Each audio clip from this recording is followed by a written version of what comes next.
الحمد لله رب العالمين والصلاة والسلام على سيد المرسلين أما بعد فأعوذ بالله من الشيطان الرجيم بسم الله الرحمن الرحيم.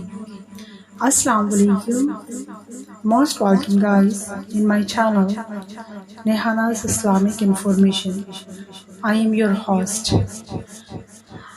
درود شریف کی فضیلت اللہ پاک کے آخری نبی صلی اللہ علیہ وسلم کا ارشاد ہے، پر روز قیامت لوگوں میں میرے قریب تر وہ ہوگا جس نے مجھ پر زیادہ تر درود شریف پڑھے ہوں گے۔ سبحان اللہ۔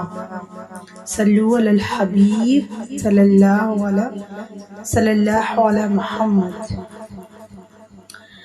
چلیں بیان کی طرف بڑھتے ہیں۔ اس سے پہلے کہ ہم بیان کی طرف بڑھیں اچھی نیتیں کر لیتے ہیں، کیونکہ کہتے ہیں کہ نیت مؤمن خیر من عمل، کہ مومن کی نیت اس کے عمل سے بہتر ہے۔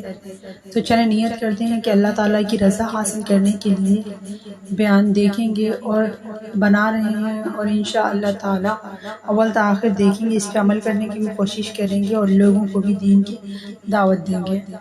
آج کا ہمارا ٹاپک ہے ایک عجیب و غریب قوم۔ منقول ہے کہ حضرت سیدنا ذوالقرنین رحمۃ اللہ علیہ ایک قوم کے پاس سے گزرے تو دیکھا ان کے پاس دنیاوی سامان نام کی کوئی چیز نہ تھی۔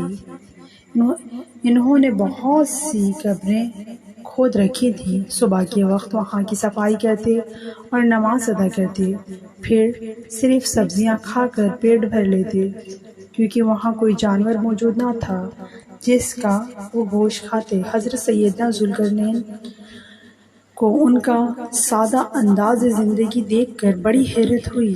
آپ رحمۃ اللہ علیہ نے ان کے سردار سے پوچھا، میں نے تم لوگوں کو ایسی حالت میں دیکھا ہے کہ جس پر کسی دوسری قوم کو نہیں دیکھا، اس کی کیا وجہ ہے؟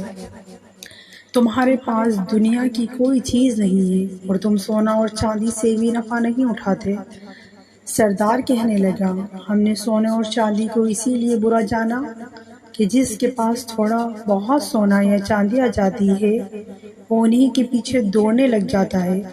آپ رحمۃ اللہ علیہ نے پوچھا، تم لوگ قبریں کیوں کھودتے ہو اور جب صبح ہوتی ہے ان کی صفائی کرتے ہو، وہاں نماز پڑھتے ہو؟ بولا، اس لیے کہ اگر ہمیں دنیا کی کوئی حرص و طمع ہو جائے تو قبروں کو دیکھ کر ہم اس سے باز رہیں۔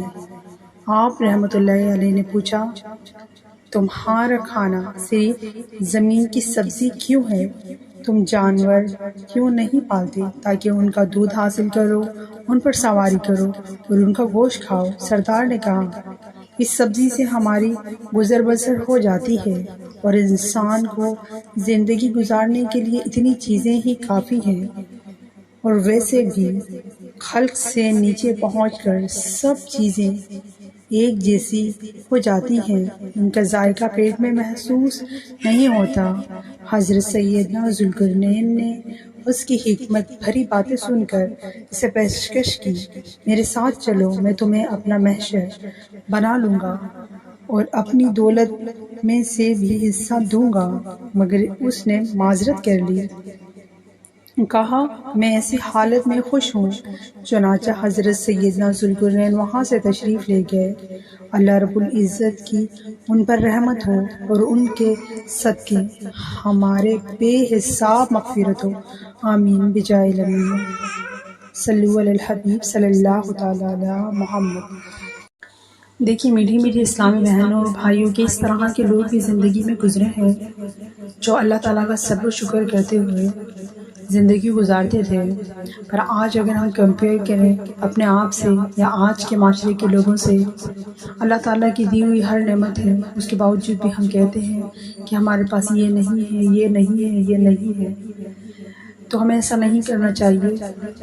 ہمیشہ زندگی میں اگر اپنے سے اوپر لوگوں کے ساتھ اپنا کمپیریزن کریں گے تو دکھ ہی پائیں گے کہ ہم سے اونچے شخص کے پاس یہ ہے، یہ ہے، یہ ہے، تو پھر تکلیف ہوگی۔ کبھی بھی اپنے آپ کو کمپیئر کرنا ہے تو اپنے سے نیچے والے لوگوں کے ساتھ کریں، تاکہ آپ اللہ تعالیٰ کا شکر ادا کر پائیں کہ وہ لوگ بھی تو دنیا میں ہیں جنہیں